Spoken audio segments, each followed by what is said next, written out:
ओम Saini sir, अभी जो यात्रा की घोषणा की गई है 8 जनवरी से इसकी शुरुआत कही जा रही है, 20 जनवरी को ये पहुंच रही है यात्रा अयोध्या में। लाल कृष्ण आडवाणी की तरीके से एक रथ यात्रा, फिर से रथ यात्रा की जरूरत भारतीय जनता पार्टी को क्यों पड़ गई सर अचानक?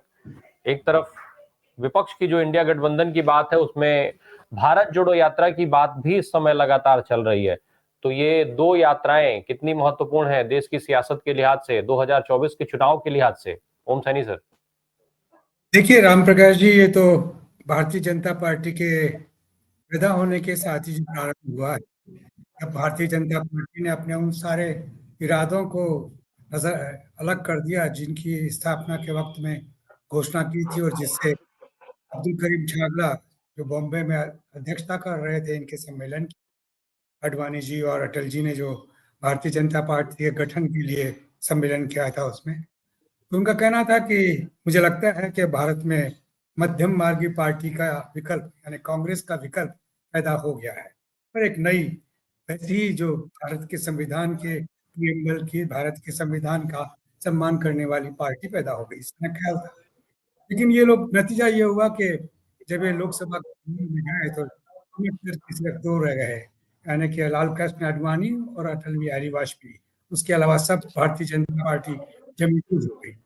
तब से इन्होंने महसूस किया कि अपनी आस्था के सवाल जो हमने के जमाने से गढ़े हुए हैं, जो हेडगवारकर और श्यामा प्रसाद मुखर्जी के माध्यम से गढ़े हुए हैं, उनको लिए बगैर हम अपने आप को पूरे देश में स्थापित नहीं कर सकते। खासतौर से उन हिंदुओं के बीच में जो पौराणिक चीजों को बड़ा महत्व देते हैं, उन अनुष्ठानों को, उन परंपराओं को, उन रीति रिवाजों को, तो उनके चेतन अवचेतन सब बरकरार रहता है। तो ऐसे में उसके बगैर चला नहीं जाता।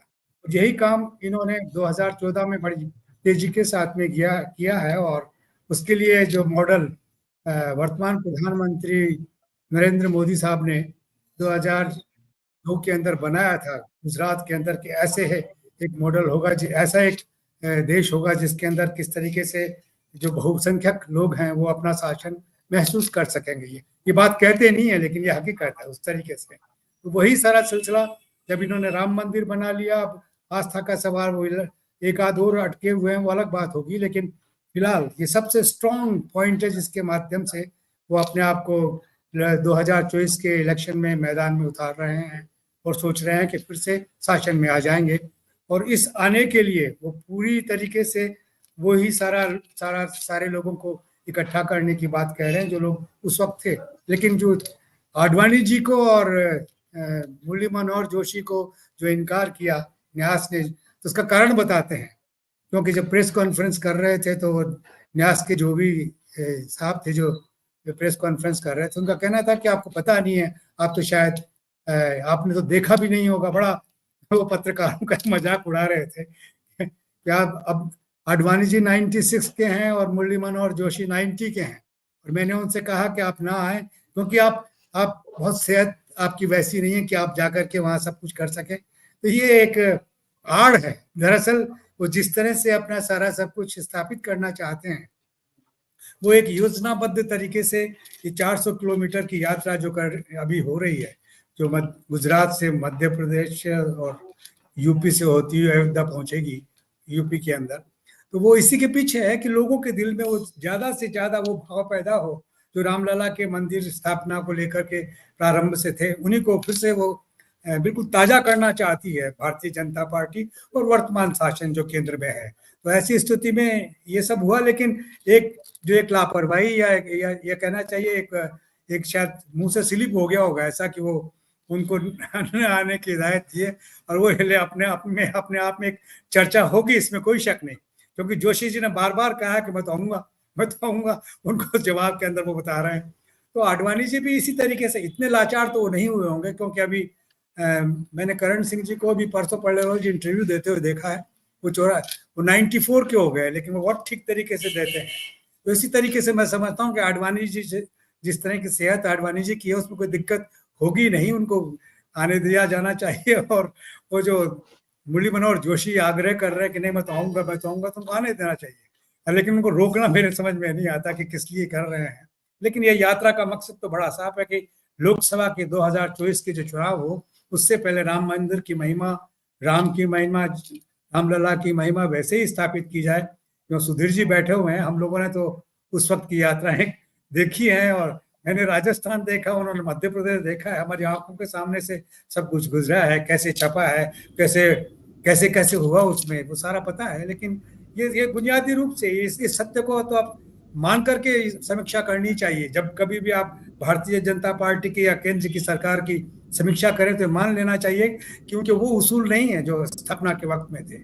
अब ये भारतीय जनता पार्टी बहुत अलग किस्म की है, या हालांकि बुरा लगेगा, ये भारतीय जनता पार्टी के उन अनुयायियों को विशेष रूप से बुरा लगेगा जो मिस्ड कॉल के माध्यम से पार्टी में आए हैं, और जिनकी एक नया नया वो जो नए मूल्य वाली बात है कि जरा जोर से भाग देते हैं। उनको अच्छा भी नहीं लगता कि कोई उनको याद दिला दे कि 1980 में आप किस लिए पैदा हुए थे, और आप किस तरीके से चाल चरित्र और चेहरा बदल के और एक ऐसा दल देना चाहते थे जो बिल्कुल ताजा हो और देश के लिए बड़ा माफिक हो। लेकिन वो कितना हुआ है, लोग इसका अंदाज आज लगा रहे हैं, वो सबके सामने है। जी ओम सैनी सर, अभी चूंकि बात हो गई सब महंगाई, बेरोजगारी, उन सारी चीजों की, हालांकि ये जो मुद्दे पर अभी बात हो रही है राम मंदिर का, इस मुद्दे में भी अभी जो आत्मजीत सर जिक्र कर रहे थे कि भाई जमीनों को लेकर के एक बड़ी हेराफेरी हुई, एक बड़ा मामला भी बना, फिर बाद में वो धीरे से दब करके खत्म हो गया, उस पर कोई चर्चा नहीं हुई।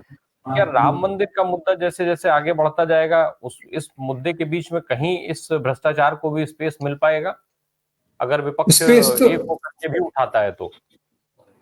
देखिए, विपक्ष की क्या प्राथमिकता होती है, आज मेरा ख्याल है कि वो सारा तय करने के लिए ये लोग दिल्ली में बैठे हुए हैं, और आज वो तय करेंगे कि उनकी क्या क्या होगी। एक तो ये जो मशीन है ईवीएम जिसको बोलते हैं, जिसने सारे कमाल दिखाए हैं इस बार, क्योंकि 50 साल में ऐसा ऐसा कभी भी हम लोगों का आकलन नहीं गड़बड़ाया जैसा इस बार गड़बड़ाया है।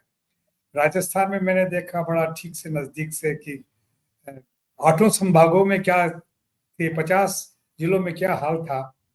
तो वो जो सारा उत्साह और वो जो सामाजिक न्याय और सामाजिक सुरक्षा का जो सारा फैलाव था, तो वो जैसे एक सिकुड़ करके कहीं गायब हो गया, और ये जो रिजल्ट है उससे उसमें हो गए। तो उससे ही अब इन मुद्दों के साथ में अगर आप कहीं जाते हैं तो आपके पास में स्पेस कहाँ है।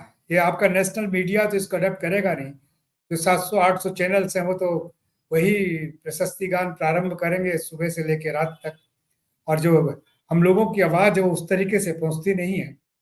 चंद लाख लोगों तक हम अपनी बात कह पाते हैं, और वो कितनी असर होती है, लोग उसके लिए कितना जागरूक होते हैं, कितना इकट्ठा होते हैं। तो इन सारी बातों को इंडिया गठबंधन के माध्यम से आगे बढ़ाया जा सकता है, क्योंकि इन पॉलिटिकल पार्टीज के पास में अपने जन संगठन है, उनको एक्टिव करें, उनको एक साथ मिलाएं, तो उसके बाद में बड़ी आसानी से इनको, जैसे किसानों ने अपना दबदबा दिखाया किसी कानूनों को रद्द करवाने के लिए, उसी तरीके से इस सरकार को पस्त करने के लिए इंडिया गठबंधन को ऑर्गेनाइज होकर के आगे बढ़ना पड़ेगा और एग्रेसिव होना पड़ेगा। ये सब सिर्फ अपने तक सीमित रहने, और ये लालसा छोड़नी पड़ेगी कि कौन बनेगा प्रधानमंत्री। देखिए, प्रधानमंत्री के लिए सब वाजिब लोग मौजूद हैं। एक अपने आप में एक कोऑर्डिनेशन कमेटी बने और वो काम करना प्रारंभ करे। उसके बाद में जो भी जीत के आएगा, जिसके पास बहुमत होगा, उसको लेकर के और प्राइम मिनिस्टर बना दिया जाएगा। ये होता रहा। मुझे तो इस पे आश्चर्य हो रहा है, क्योंकि ये मीडिया इसी को भी लेकर के बड़ा जो स्थापित मीडिया है वो इस बात को इस तरीके से प्रचारित करेगा, अब बिखरे, अब गए, अब खत्म हुए, इस तरह की बात करने की चेष्टा कर रहे हैं। तो ये इस माहौल से निकल करके और सामान्य जन के पास में उत्साह और अपनी एकजुटता का अगर पैगाम इंडिया गठबंधन देता है तो सारी समस्याओं का हल उसके पास में ही है, उसके अलावा कोई वो नहीं है। जो भी दल चाहे कि सब यूपी में अखिलेश साहब कर लेंगे, या ममता जी बंगाल में कर लेंगी, या स्टालिन उधर साउथ में कर लेंगे, तो उससे नहीं चलेगा। इन सब की सामूहिक ताकत है जो सरकार को सबक सिखा सकती है, क्योंकि बहुत खोखली है। जितने भी आंकड़े हैं जिसका जिक्र जैसे आज आत्मजीत जी ने किया चिदम्बरम के उस आर्टिकल के माध्यम से, तो वो अर्थपूर्ण है, जो दुनिया में समझा जाता है। देश के साथ साथ दुनिया के सारे देश समझ रहे हैं कि हमारी कैसी अर्थव्यवस्था है। इनके कहने से क्या होता है कि हम विश्व गुरु होने जा रहे हैं, आप हमारी सब अर्थव्यवस्था ऐसी बनने जा रही है। सामान्य जन तो आज भी वैसे बेकार बैठा है, आज भी वैसे ही। और ये इस बात को समझना ही नहीं चाहते कि लोकसभा में जो 5 लड़के गए, जो बड़ी मूर्खता के साथ में एक भगत सिंह को बहुत गलत तरीके से समझा, जो आज उस तरीके से दोहराने की जरूरत नहीं है। आज तो एकजुट होकर के और संसद पे एक सबके साथ में मिलके जाने की जरूरत है, जैसे किसान गए थे उस तरीके से। ऐसे नहीं कि संसद में कूद करके और सब, अब उसी की वजह से, लेकिन ये बताना नहीं चाहते कि हमारे ही सांसद ने उनको अंदर जाने का रास्ता दिखाया था, हमारे सांसद ने सब कुछ किया था। और इसके बाद अगर कोई चर्चा करता है कि बड़ा गंभीर है, राष्ट्र के लिए खतरा है, ये बातें कहकर कैसा डराना चाहते हैं कि जैसे चर्चा ना कीजिए इस पे, वरना तो राष्ट्र के लिए खतरा उपस्थित हो जाएगा। तो मैं समझता हूँ कि ये गठबंधन आज अपनी उसमें तय करे कि क्या, कैसे देश को बचाना है, कैसे देश को आगे बढ़ाना है, और उसके बचाने के सारे रास्ते दर्ज हैं, सारे अनुभव हैं इस देश के अंदर। मंडल भी देखा, कमंडल भी देखा आपने, यूपीए 1 भी देखा, यूपीए 2 भी देखा, सब कुछ आपके पास में है, अनुभवों की कोई कमी नहीं है। सिर्फ आपको अपने निस्वार्थ छोड़ने पड़ेंगे, अपनी जुबान को नियंत्रित करना पड़ेगा, जुबान का कहीं गलत इस्तेमाल ना करने तो एक दूसरे को अलग कर देता है। तो मैं समझता हूँ कि रास्ता निकलेगा। जी।